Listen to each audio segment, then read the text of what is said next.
Madalas iniisip ng tao na malalaking pagbabago ay nanggagaling sa matitinding ehersisyo o sobrang higpit na diet. Pero ang totoo, mas simple ang sekreto.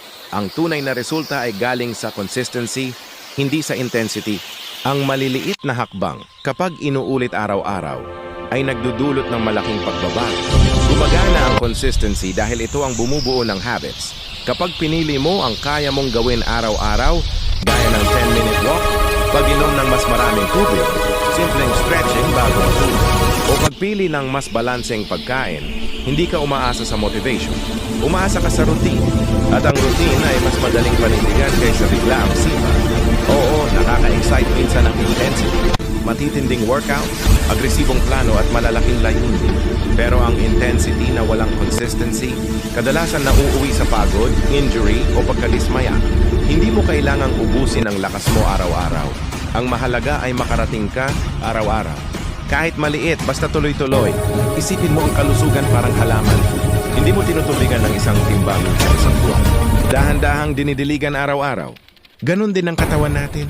Mas lumalago ito sa maliliit ngunit palagi ang pagpapahalaga kaysa sa paminsan-minsan na sobrang effort. At ang ganda ng consistency ay ito. Ginagawa nitong maliliit na tagumpay ang malaking progreso.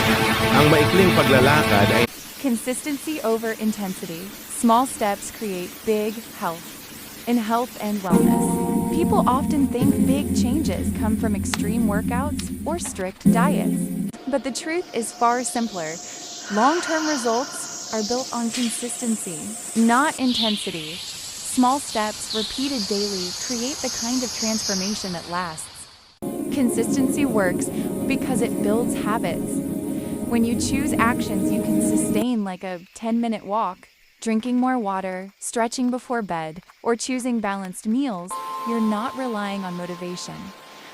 You're relying on rhythm. And rhythm is something your body and mind can keep. Intensity can feel exciting at first, hard workouts, aggressive routines, big goals, but intensity without consistency leads to burnout, injury, or discouragement. You don't need to push your limits every day. You need to show up every day.